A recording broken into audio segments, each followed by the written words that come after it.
अस्सलाम वालेकुम दोस्तों, मैं हूं आसिफ़। मेरे काम और नाम से थोड़ा बहुत तो आप वाकिफ़ होंगे। जी बिल्कुल, अमेरिका के वीज़े प्रोसेस करता हूं। दोस्तों, इसी हवाले से आज एक बहुत अहम मौजू पे हम गुफ्तगू शनीद करेंगे या उस पे रोशनी डालेंगे। वो है अमेरिका की अर्ली अपॉइंटमेंट्स। एक सवाल जो बहुत ज़्यादा मुझसे पूछा जाता है, वो पूछा जाता है कि हम अमेरिका की या यूएसए वीज़ा इंटरव्यू की अर्ली अपॉइंटमेंट्स कैसे लें, अपॉइंटमेंट्स की जल्दी डेटें कैसे लें, इसका क्या प्रोसेस है।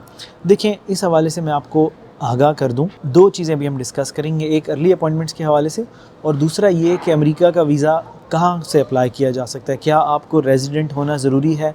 क्या कोई भी इंसान दुबई आके किसी और कंट्री में जाके अमेरिका का वीज़ा अप्लाई कर सकता है? तो इन दो सवालों के हवाले से इस व्लॉग में डिस्कशन होगी, इस वीडियो में डिस्कशन होगी। पहली चीज़ जी, अमेरिका के वीज़े की जल्दी अपॉइंटमेंट कैसे ली जाती है, उसका प्रोसेस क्या है, या क्या गुर है या क्या स्किल है। देखिए, अब आपने गौर करना है इस चीज़ पे। हमेशा से मैं एक बात कहता हूँ कि मेरी वीडियोस किसी के ख़िलाफ़ नहीं है, मैं सिर्फ आपको एजुकेट कर रहा हूँ, इन्फॉर्म कर रहा हूँ, अपना तजर्बा। तो आपने इसको इसी तनाजुर में देखना है। अर्ली अपॉइंटमेंट्स के दो तरीके हैं। पहला तरीका ये है कि आप सिस्टम को बाईपास करें। सिस्टम के अंदर एक लूप होल है, उसको ढूंढें और उसको उसके साथ प्ले अराउंड करें और अपनी अपॉइंटमेंट को जल्दी कर लें, जिसके मैं हक़ में नहीं हूँ। वो तरीका क्या है? आपने देखा होगा अक्सर जगह आपको सुनने को मिलता है 50,000 दो, अपॉइंटमेंट जल्दी आ जाएगी, 1 लाख दो, अपॉइंटमेंट जल्दी आ जाएगी, इतने दे दो, अपॉइंटमेंट जल्दी आ जाएगी। ऐसे नहीं है कि इन लोगों के एम्बेसी में ताल्लुकात होते हैं। एम्बेसी किसी से इस किस्म के ताल्लुकात नहीं रखेगी कभी भी, क्योंकि वो कभी भी अगर इस तरह से सिस्टम को बाईपास लोग करेंगे तो एम्बेसी के लिए बहुत मुश्किलात का सामना करना पड़ सकता है, क्योंकि बहुत से गलत लोग वीज़ा हासिल कर सकते हैं जो उनके लिए सिक्योरिटी थ्रेट बन सकते हैं। तो अब बात हम करते हैं कि अर्ली अपॉइंटमेंट का पहला तरीका है, जो कि आप सुनते हैं कि 50,000 दे दो, 1 लाख दे दो हो जाता है। उसमें क्या करते हैं नॉर्मली? देखिए, मेरे डेली के 100 केस होते हैं यूएसए के। मुझे पता है मेरे से लोगों ने यूएसए का वीज़ा लगवाना है, मैं डमी अपॉइंटमेंट ले लेता हूँ किसी के पासपोर्ट नंबर पे। ऐसे ही किसी के पासपोर्ट नंबर पे मैंने अपॉइंटमेंट लेके रख ली। मेरे पास एक क्लाइंट आया, उसने कहा यार मुझे अपॉइंटमेंट, मैंने जल्दी की डेट की लेके रख ली ना, बुकिंग कर ली। मेरे पास एक क्लाइंट आया, उसने मुझे कहा कि मुझे आसिफ भाई जल्दी की चाहिए। मैं कहूँगा यार जल्दी के अपॉइंटमेंट्स तो हैं ही नहीं, 1 साल 6 महीने 8 महीने तो कहीं नहीं गए। वो कहेगा मेरी मजबूरी समझें, या अगर कोई चार्जेस हैं तो मैं देता हूँ। अब मैं मौके से फ़ायदा उठाऊँगा, यानी मौके को देख के चौका मारूँगा और मैं उसे कहूँगा यार एक तरीका है, एक बंदा है, एक चीज़ है, अगर आप 50,000 या 1 लाख रुपया दे दो तो मैं आपकी अपॉइंटमेंट जल्दी कर दूँगा।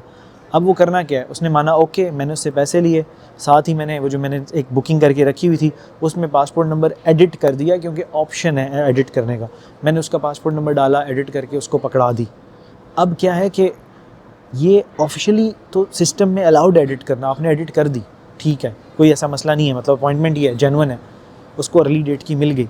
लेकिन सिस्टम बाईपास हुआ, यूएस एम्बेसी वालों को पता लग गया कि इसका पासपोर्ट नंबर चेंज हुआ है। इसी हवाले से जब भी कुछ दोस्त यूएस वीज़ा इंटरव्यू देने जाते हैं, मेरे से 3 लोगों ने ज़िद की, मेरे 3 क्लाइंट्स थे, उन्होंने ज़िद की कि नहीं आसिफ, हमें जल्दी चाहिए, जल्दी चाहिए, जल्दी चाहिए। मैंने कहा यार मैं ये काम नहीं करता, ना मैं इसके हक़ में हूँ, तो मैं इस किस्म के कोई काम करने से कासिर। उन्होंने कहा जी आप जैसे, मैंने फिर उनको एक बंदे से कनेक्ट कर दिया कि यार इस बंदे के हवाले से मैंने सुना हुआ है कि ये करता है, आप लोग डायरेक्ट उससे बात करो, मैं बीच में पैसों की लेन देन नहीं करूँगा। उसने उनको अर्ली अपॉइंटमेंट लेके दी। तीनों केस की प्रोफाइल बहुत अच्छी थी, तीनों रिजेक्ट हुए और तीनों से विंडो पे जब वो पहुँचे तो यही सवाल किया गया कि आपकी अपॉइंटमेंट आपने अपडेट की है? उन्होंने कहा जी। Okay okay, no problem, that's fine, please welcome. लेकिन उन्होंने अंदर कर दिया कि भाई इन्होंने खेला हुआ है सिस्टम के साथ। तो सिस्टम के साथ नहीं खेलना। तरीक़ाकार मैंने आपको बता दिया है, अर्ली अपॉइंटमेंट बना के रख लेते हैं लोग, पासपोर्ट नंबर एडिट करके आपको दे देते हैं, which is allowed in the system, क्योंकि सिस्टम में एडिट की ऑप्शन है। बट एम्बेसी को इस चीज़ का पता चल जाता है और आपके रिफ्यूज़ल के चांसेस बढ़ जाते हैं। दूसरी तरीक़ाकार क्या है जो मैं भी करता हूँ और जो मैं सबको रेकमेंड भी करता हूँ कि आपने अर्ली अपॉइंटमेंट कैसे लेनी है। देखिए, अर्ली अपॉइंटमेंट के लिए कोई रॉकेट साइंस नहीं है, it's a very simple process. आपके पास आपका यूज़र नेम पासवर्ड है, आप वहाँ जाएँ, लॉगिन करें अपने पोर्टल पे, वहाँ एक लफ्ज़ लिखा हुआ आ रहा होगा रीस्केड्यूल, उस पर क्लिक करें। डेट्स अपीयर होती हैं, कभी जल्दी की, कभी देर की, कभी 6 महीने आगे की, कभी 1 महीने आगे की। आपने चांस लेना है, जितना ज़्यादा फ्रीक्वेंटली आप उसको चेक करते रहेंगे, यानी मैं मिसाल देता हूँ कि आप हर आधे घंटे बाद चेक करें उसको, आप अपनी अपॉइंटमेंट रीस्केड्यूल कर लेंगे। And this is a natural process, allowed है, कोई आपको इस पर एतराज़ नहीं कर सकता, ऑब्जेक्ट नहीं कर सकता कि जी आपने अपनी अपॉइंटमेंट रीस्केड्यूल क्यों की। ओके, जो बाईपास सिस्टम करने का मैंने आपको बताया, उस पर एतराज़ हो सकता है कि आपने किसी और के पासपोर्ट नंबर को एडिट करके अपना पासपोर्ट नंबर क्यों डाला। लेकिन इस हवाले से कि आपने अपनी रीस्केड्यूल की अपॉइंटमेंट, सिर्फ वहाँ पे अवेलेबल थी स्लॉट्स, आपने इसको रीस्केड्यूल कर लिया, तो दिस इज़ फेयर एनफ, कोई आपको इस पर एतराज़ नहीं करेगा। तो ये तरीक़ाकार मैं भी रेकमेंड करता हूँ और आपको भी बताता हूँ कि आप इसको फॉलो करें। सेकंड क्वेश्चन जो बहुत ज़्यादा अहमियत का हामिल है, ये पूछा जाता है कि हम अमेरिका का वीज़ा कहाँ से अप्लाई कर सकते हैं। फॉर एग्जांपल मेरे पास यूएई के क्लाइंट्स आते हैं, वो कहते हैं मेरी वाइफ पाकिस्तान में है, क्या मैं उसका यूएस का वीज़ा यूएई से अप्लाई कर सकता हूँ? यस, यूएस का वीज़ा दुनिया का एक वाहिद वीज़ा है जो आप दुनिया भर में कहीं से भी अप्लाई कर सकते हैं।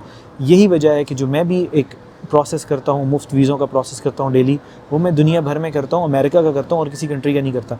क्योंकि चाहे आप हिंदुस्तान में बैठे हैं, चाहे आप पाकिस्तान में बैठे हैं, चाहे आप गल्फ़ की किसी कंट्री में बैठे हैं, आपका वीज़ा कहीं से भी बैठे बैठे प्रोसेस हो सकता है। आपने इंटरव्यू के लिए अपीयर होना है, जो कंट्री आप सेलेक्ट करेंगे आप उस कंट्री में इंटरव्यू दे सकते हो, कोई मुमानियत नहीं है। बस इसमें एक दो पॉइंट्स का ख्याल रखिएगा। फॉर एग्ज़ाम्पल मैं अपने किसी दोस्त को कहता हूँ कि यार तू दुबई में आके इंटरव्यू दे दे, कोई मसला नहीं है, यूएस एम्बेसी वाले कुछ भी नहीं कहेंगे। लेकिन यूएस एम्बेसी वाले उससे इंटरव्यू के दौरान पूछ सकते हैं कि भाई आप ऑल द वे लुधियाना से, अमृतसर से, दिल्ली से, मुंबई से या पाकिस्तान लाहौर से, कराची से दुबई क्यों आए इंटरव्यू देने? तो इसकी लॉजिकल वैलिड रीज़न होना ज़रूरी है। फॉर एग्जांपल वो कहता है जी कि मुझे वहाँ पे अपॉइंटमेंट नहीं मिल रही थी, तो ये कोई इतनी अच्छी रीज़न नहीं है। हाँ, समटाइम्स ये होता है कि आप कहते हो कि मेरा भाई यहाँ होता है तो मैं उसको मिलने आया था, मैंने सोचा इंटरव्यू भी दे दूँ।